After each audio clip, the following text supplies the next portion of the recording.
Test, test. Hot. It's getting hot in here. So take off all your clothes. All right, everybody, welcome to the video. I am once again joined by Ged. This is actually going to be the final and second part to our how to get the best experience out of watching Star Wars at home. Ultimate Star Wars home experience for a Lucas Palpatine edition. Yeah. Last video I mentioned my love and how I grew up with Star Wars through all these media forms, right? VHS, DVD, theater, Blu Rays, and now we come to 2021, the year we're in, and I consume Star Wars 100% via Disney Plus. So first of all, I also had them on VHS. Yeah. I've owned them on DVD. Yep. I own them currently on Blu Ray. And I have not yet purchased the Skywalker Saga. Oh. But I do see that they are on Disney Plus. Yeah. I have the new ones in 4K. They only ever released, funny enough, they only ever originally released the last Rise of Skywalker and the Last Jedi as a native 4K format. Oh. The Force Awakens was not released as 4K originally. Interesting. Right? Yeah. All right. So, I've been watching Star Wars via streaming. Okay. And I obviously enjoy it. I love the convenience that I could just click my remote and here's all the Star Wars shows. Not wrong. But, you know, they do release Blu-rays and stuff like that still. Yep. So what I want to talk about now is the difference between streaming and Blu-ray. And if I want to get the most out of Star Wars, what should I be doing? Okay. And is there that much of an actual difference between the two? Like, will I even notice, to be honest? So yes. Okay. Absolutely yes. And I guess the best example, I'm actually not going to use Star Wars. Did you watch the last season of Game of Thrones? Yes. Do you remember what was the long night? Yeah. Yeah. Do you remember when you were trying to watch that battle scene and all you saw were blotches of gray? Yeah. That is what you get from streaming. Okay. So why, I guess, is the real question. Yes. So to answer the question, it is exponentially better to watch physical media than it is to stream. Just to take it one step further, it's better to watch a Blu-ray in physical media than it is to stream in 4K. Yes, so streaming in 4K is not necessarily the same as physical media 4K. Correct. Now, me just feeling stupid, is that just because the file size difference? Yeah. So I'm going to do my best to explain this, and guys, I apologize, because there's going to be a little bit of, actually, there's going to be a lot of numbers thrown around. So when you stream in 4K from Disney Plus requires you to have 25 megabits per second to stream. Yep. Now, it actually only uses 15 to 17, but it wants 25. So it's sending 25 megabits per second of video, and I'm going to send you some images so you can actually show it behind to show some of the differences. Okay. Now, if you watch a Blu-ray disc, not a 4K, it'll go at 50 to 60 megabits per second. So think of those numbers as the amount of data, the amount of video information that's being sent to your screen. So if you're watching it on a 32-inch TV from 10 feet away, you're probably not going to see a difference. If you're watching it on a 65-inch TCL that I recommended in the last one, maybe a $3,000 setup. Maybe a $3,000 setup we recommended, or a 130-inch screen, you're going to notice that a lot more. When you watch a 4K disc, even the older ones, it goes at 120 megabits per second. Okay. So you go from 15 to 17 megabits per second of raw video information. And we all know, most of us know that a light setting is easy to reproduce. What's difficult are dark settings, dark images. So a movie like Rogue One, very open, very airy, shot in the Maldives for a chunk of it. That looks really good on streaming. When I pull screenshots and stuff for videos off of Disney Plus, and the scenes are dark, they look terrible. I'm like, why can't I get crystal clear resolution on this? And it's because you're only dealing with 15 to 17 megabits per second of video info. A 4K disc, 120. So it's crazy different. Audio-wise, if you have a surround sound, or you go out and buy the one that we recommended on the last one, what you'll find is that surround sound and streaming is there, but it feels tinny. It feels empty. It's lacking substance. And the reason why that is because, again, it's based on data being sent. So a streamed 4K audio track will send 768 kilobits per second of data. You don't want John Williams sounding tinny. A 4K disc is up to 14,000. Okay. So if you think about, again, you know, we talked about the video portion, but the audio portion, you're spreading it over 5, 7, 9. Sometimes you're spreading it over 11 speakers and 4 subwoofers, and it's being sent all around you. You're missing a significant amount of data. Now, there's no denying that the convenience of streaming is second to none. Yeah. There's no denying that Disney Plus does a really good job with their 4K stream. Yeah. The prequel movies, not the prequels, the originals, look unbelievable.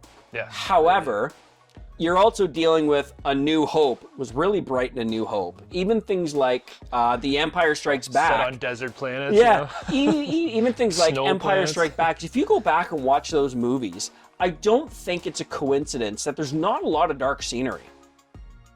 If you think about the cinematography in those movies, there's nothing really dark. Even when he tells Luke he's his father, like, it looks like it's 3 p.m. Yeah. It's not dark, but then when you go to the new movies, you go to the sequel movies, and there's that scene in The Force Awakens when Kylo Ren slays Han Solo. On that bridge, yeah. I mean, that, like, I'm not kidding, literally getting goosebumps. That in 4K is or even Blu Ray, because it wasn't launched originally for it, is just, it's mind numbing. It's so good. My boy. Yeah. So that would be my answer. If you have the ability, now mind you, if you want to buy the Skywalker Saga, it is $227. But keep in mind, most of the time when you buy these, you get the digital copies anyway. Yeah. Well, the other thing to think about too, for people who don't like giving Disney money or spending a lot on something, we've already purchased Star Wars numerous times over. Think about this with Disney Plus. Again, I love Disney Plus. I'm going to keep it. It's convenient. There's always going to be new shows, but think about if you only had Disney Plus to watch the Star Wars movies. How many times over do you think you're going to end up paying for those things if you only have it for that, right? So I have a rule. I have a rule for that. If I plan on watching a movie in my life 3 times, I'm buying it. Buying it? And I realize that might sound stupid, but if you think about it, if you're watching this channel, you like movies. You like Star Wars. Like James Earl Jones in Big Bang Theory. I like Star Wars too. Like, if you're into this, how many times have you watched Return of the Jedi? It's embarrassing for me. So tell me it's not worth the $40 for the 4K. And to buy get the 4K, you get the other stuff the crux anyway. of this thing, if you love these movies, like, you know, for everyone who screamed their childhood was destroyed by the sequel trilogies, you must love these movies, especially the OT, so much. Wouldn't you want to experience the best way possible? Yep. Question for you. Yep. So, you know, with music went the same route first, but kind of before, right? MP3 discs. Yeah, we went MP3 and then everything streaming, Apple Music, Spotify. Yep. I at home own a record player, and I've now been collecting vinyl. Yeah. Do you feel like this is where the Blu-ray market's gonna go? Like, everything went overdrive towards streaming. Yep. But then there was this resurgent in like the physical, like the best possible, like vinyl, obviously it was the best storage device, right? Of course. For the best sounding audio. Purely analog, yeah. Do we feel like that? Like, I don't even know if there is a dip in the market or not, but it seems like everything is streaming now. Well, 2020 is the highest sales year for Blu-ray discs and physical media in the last 5 years. Oh yeah. So maybe it's already happening. It is starting to rebound, because as more and more people jump on streaming, these streaming companies are starting to cut bandwidth. When the first lockdown happened, Netflix flat out came out and said, we're cutting our 4K streaming from 25 megabits per second in half. Yeah. So, like, no offense, Netflix, I love you to death, but your 4K stream in the first lockdown was hot garbage. Like, it was awful. Yeah. Because if not, the system would have crashed. Yeah, and I also don't care how good your internet is. Everybody has internet blips. Everyone gets some buffering here and there. Like, if you're watching something you knew or something you love, it sucks. It interrupts the ambiance, you know, that thing you're in. You and I have had the opportunity to watch a few movies down here, 3 or 4. Of those movies, how many have I not went and reached for a disc? Yeah, you're big. The only thing you don't reach for a disc is doing the Mandalorian reviews.